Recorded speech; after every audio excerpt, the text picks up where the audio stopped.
The entire room applauded when my father handed my sister the house keys. She smirked before she even touched them because everyone already knew what was happening. Sarah had always been the favorite, the beautiful daughter, the successful daughter, the daughter my parents said deserved everything. I stood quietly near the back of the room as relatives celebrated her latest victory. Then Dad raised a glass and announced that the beach house would officially belong to Sarah. The applause got louder. That's when the family lawyer stood up, opened a sealed envelope, and changed everything. My name is Olivia Parker, and I was 32 years old when my family gathered to celebrate what everyone believed would be my sister's biggest victory. At least, that's what they thought. My younger sister, Sarah, had always been the favorite. Not officially, of course. My parents would never admit it, but everyone in the family knew. Sarah got the praise. Sarah got the attention. Sarah got the second chances. If Sarah earned a B, it was celebrated. If I earned an A, it was expected. After enough years, you stop arguing with reality. You simply learn where you stand. I became independent early. I built my own career in commercial real estate. I paid my own bills, bought my own condo, made my own opportunities. Meanwhile, Sarah enjoyed being the center of every family conversation. When she graduated with her master's degree, my parents decided to throw the largest family celebration we'd ever had. The location wasn't random. It was Grandpa's beach house, a beautiful oceanfront property that had been in our family for more than 40 years. Some of my happiest childhood memories lived inside those walls. Summer cookouts, bonfires on the beach, fishing trips with Grandpa, long evenings watching sunsets from the deck. But over the years, a family assumption had quietly become accepted as fact. Everyone believed Sarah would inherit the house. Nobody questioned it, not even Sarah, especially not Sarah. The week before the party, she called me. "You should see the renovation ideas I've been collecting." I frowned. Renovation ideas? "For the beach house." She laughed casually. "I mean, once Dad officially gives it to me." The confidence in her voice was impossible to miss. Apparently, she wasn't even pretending anymore. When the day of the celebration arrived, dozens of relatives filled the property. Music played across the backyard. Tables overflowed with food. People carried drinks while talking excitedly about Sarah's future. Every conversation seemed to revolve around her. At one point, I walked past a group of relatives discussing plans for the property. "Sarah will probably modernize the kitchen. The guest rooms need updating. She should add a new deck." Nobody spoke as if ownership was uncertain. The decision had already been made in their minds. Around sunset, my father tapped a glass for attention. The crowd gathered near the patio. Sarah immediately moved to the front, smiling, confident, certain. Dad wrapped an arm around her shoulders. "We're all here today to celebrate Sarah's accomplishments." Applause erupted. My mother wiped away proud tears. Dad reached into his pocket.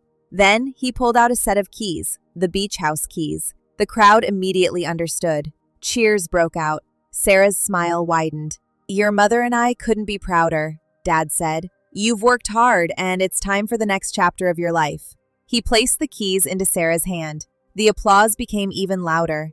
Several relatives stood to take pictures. Sarah held the keys up like a trophy. For a moment, it felt like the entire event had been building toward that single scene. Then something unexpected happened. A chair scraped against the wooden deck. The sound cut through the celebration. Everyone turned. Family attorney Michael Reynolds slowly stood from his seat near the back. He wasn't smiling. In fact, he looked unusually serious. Dad glanced toward him. "Everything okay, Michael?" The lawyer adjusted his glasses. "Actually, there is one more matter that must be addressed."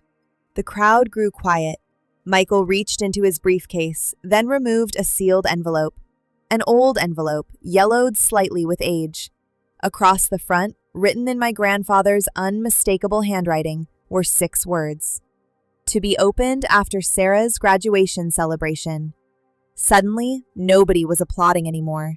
Everyone was staring at the envelope. And for the first time all evening, Sarah's confident smile began to fade. The celebration vanished in an instant. One moment, everyone was cheering for Sarah. The next, every eye in the backyard was fixed on the envelope in Michael Reynolds' hand. Even the ocean waves seemed quieter. Dad forced a laugh. "Michael, what is this?" The attorney remained calm. "This is a final instruction left by Richard Parker." "My grandfather." The room grew still. Grandpa had been gone for almost 5 years, but his presence somehow filled the space again. Michael carefully broke the seal. Sarah shifted uneasily beside my father. "I'm sure this is just some old letter," she said. Nobody answered. Michael unfolded several pages and began reading. "If you are hearing this, then Sarah has completed her graduation, and my family is gathered at the beach house." Several relatives exchanged surprised looks. The letter had been written specifically for this moment. Michael continued, "For years, many of you have assumed this property would belong to Sarah." Sarah smiled again for half a second. Then Michael read the next sentence. "That assumption is incorrect." The smile disappeared immediately. A stunned silence spread through the crowd. My father blinked. "What?" Michael continued reading. "The beach house was never intended to pass directly to any individual family member. It was placed into a protected family trust years ago." Confused murmurs broke out. Sarah looked at Dad. Dad looked at Michael. Nobody seemed to understand. Then came the next revelation.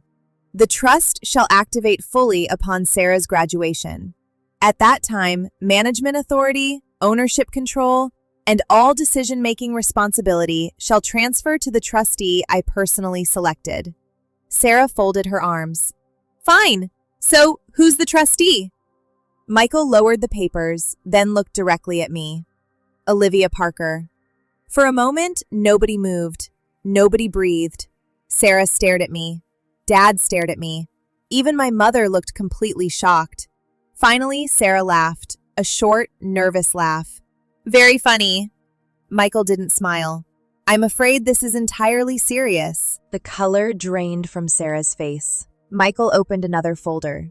"The trust documents were filed years ago. Upon activation, all access credentials transferred automatically this afternoon." He handed me a packet. Inside were official trust records, property documents, and authorization forms. Everything was legal. Everything was complete. Dad stepped forward. "There has to be some mistake." "There isn't," Michael replied. "Your father personally designed this arrangement." The crowd erupted into whispers. Sarah looked furious. "Why would Grandpa do this?" Michael returned to the letter. The answer came immediately. "Because ownership requires responsibility." The attorney continued reading. "Sarah has many wonderful qualities, but trust is earned through consistency, discipline, and stewardship." Nobody said a word. "Olivia demonstrated those qualities for years. She never asked for recognition. She simply handled responsibility whenever it appeared." My throat tightened.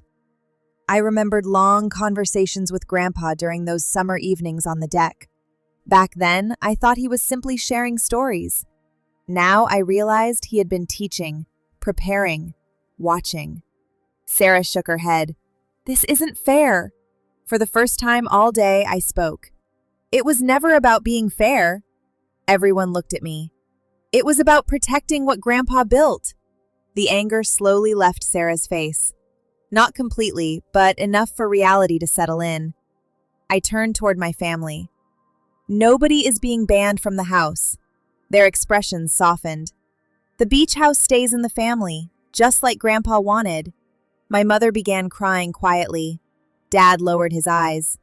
Years of favoritism suddenly looked very small compared to the truth sitting in front of them. The sun dipped below the horizon. Golden light covered the beach, and for the first time that day, nobody was looking at the keys in Sarah's hand. They were looking at the documents in mine.